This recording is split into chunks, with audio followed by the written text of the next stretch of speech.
વડોદરાનો અવાજ ન્યૂઝમાં આપનું સ્વાગત છે। સમાચારમાં વાત કરીએ તો વડોદરાના ગૃહમંત્રી વડોદરા ખાતે આવ્યા અને મોડી રાતથી લઈને વહેલી સવાર સુધી ઉત્તર, દક્ષિણ, પૂર્વ, પશ્ચિમ એવા ચારેય ઝોનના પાલિકાના સત્તાધીશો સાથે બેઠકો યોજી હતી અને વડોદરાને કેટલું જલ્દી ઊભું કરી શકાય તે અંગે પણ ચર્ચા વિચારણા કરી હતી। હર્ષ સંઘવીએ વડોદરાને 2 થી 3 દિવસમાં ઊભું થાય તે માટે સફાઈ સેવકોને પણ કામે લાગી જવા અપીલ કરી હતી અને રાત દિવસ એક કરી વડોદરાને ફરી એક વખત સારી સ્થિતિમાં લાવી શકાય તે માટે અપીલ કરી હતી। ઉલ્લેખનીય છે કે હર્ષ સંઘવીએ જણાવ્યું હતું કે જેટલી પણ મદદ જોઈશે તેટલી કરવામાં આવશે। વડોદરાની મુલાકાતે આવેલા હર્ષ સંઘવીએ વિવિધ વિસ્તારો જેવા કે ઓલપાદરા road, Akota, સમાથી, Bhimnath bridge, Manjalpur, Sayajiganj, Mujmahuda, Waghodia road, સંગમ સહિતના વિસ્તારોની જાત મુલાકાત લીધી હતી અને લોકોને પણ મળ્યા હતા અને લોકો સાથે પણ વાતચીત કરી હતી। આજે રાત્રે 11:30 વાગ્યાથી હમણાં 5:15 સુધી વડોદરા શહેરના ગલીએ ગલીએ વડોદરા શહેરના બધા જ મુખ્ય માર્ગે મારે આજે જવાનું થયું। આ તમામ દિશાએ વડોદરાના શહેરીજનોએ જે ભારે પૂરનો સામનો કર્યો છે, અનેક દિવસ સુધી વડોદરાના શહેરીજનોએ સૌએ એક થઈને આ મુશ્કેલ ઘડીમાં એકબીજાના સહાયમાં ઊભા હતા। અનેક વડોદરા શહેરના નાગરિકોને મળવાનું થયું। સૌ નગરજનોને બે હાથ જોડીને વંદન કરીને જે લોકો પૂરની તકલીફમાં નહોતા એ સૌ નગરજનોએ જે નગરજનો પૂરની તકલીફમાં હતા તેની મદદમાં ઊભા હતા એવા નગરજનોને સૌ ચૂંટાયેલા પ્રતિનિધિ, સરકારી તંત્ર સાથે મળીને આભાર બી માન્યો।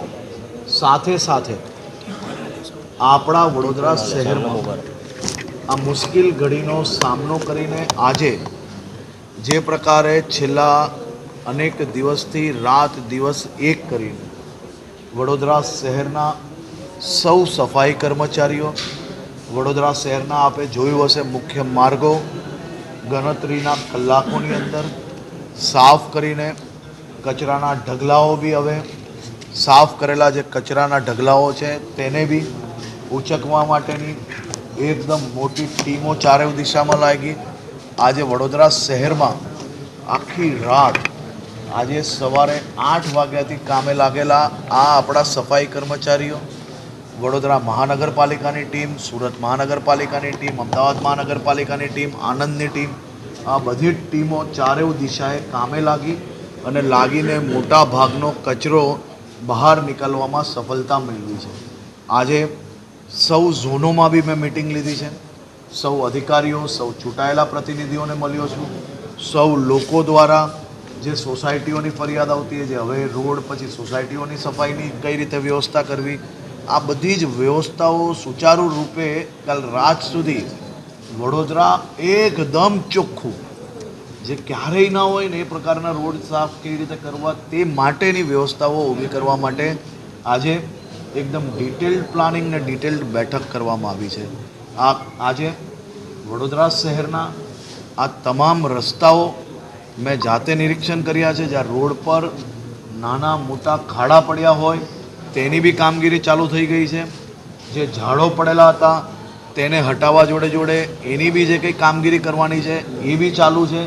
આ બધી જ કામગીરી આખી રાત ચાલી છે અને આખી રાત બધા જ લોકોએ નિરીક્ષણ કરીને એ લોકોને પ્રોત્સાહન અને ઉત્સાહ પૂરો પાડીને એ લોકોને મારા બધા જ સફાઈ કર્મચારી ભાઈ બહેનોને આભાર બી માન્યો છે, બે હાથ જોડીને વંદન બી કર્યા છે અને સૌ સફાઈ મિત્રોને ખાસ કરીને એમનો આભાર માનતા 2 દિવસ સુધી હજી બી આ આખી ટીમ એક સાથે કામ કરીને વડોદરાને એકદમ સાફ કરવાનો સંકલ્પ હાથમાં લીધો છે ને એની કામગીરી આગળ ચાલી રહી છે। ખાસ કરીને વડોદરામાં આજે સવારથી 29 નંગ ડિસિલ્ટિંગ ગ્રેપ બ્રેકેટ, 25 નંગ jetting machine, 19 suction machine, 5 set super suction machine, 3 રિસાયકલર machine, 130 જેટલા JCB machine, 167 Hyva truck dumper અને 214 જેટલા ટ્રેક્ટરોનો ઉપયોગ લઈ હમણાં એટલે કે રાત્રે 12 વાગ્યા સુધી 19 વોર્ડમાં આજના 24 કલાકમાં 1800 મેટ્રિક ટન કચરો ઉપાડી લેવામાં આવ્યો છે. હજી રાત્રે જે ઢગલા આપણે જોયા છે એને ઉપાડવાની કામગીરી ચાલુ છે. એનો આંકડો આજે સાંજે 5 વાગે આપ સૌને આપવામાં આવશે.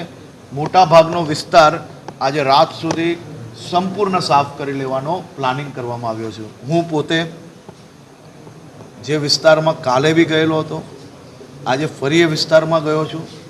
જે લોકોને હું કાલે મળેલો તેમને ફરી આજે મળ્યો છું. રસ્તામાં જે લોકોની ફરિયાદ મળી તે લોકોના ત્યાં ટીમો મોકલી છે અને આખી ટીમને અલગ અલગ જવાબદારી તમામ લોકો અલગ અલગ ઝોનની જે લીધી છે એ બધા જ ભેગા મળીને કાલે મોડી રાત સુધી મોટી કે કાલે આખી રાત બી કામ ખેંચવું પડે તો બી ખેંચીને પરમ દિવસે વહેલી સવારે આખું વડોદરા સંપૂર્ણ સ્વચ્છ અને સ્વસ્થ થાય તે માટેની યોજના બનાવવામાં આવી છે. કોઈ સર્વે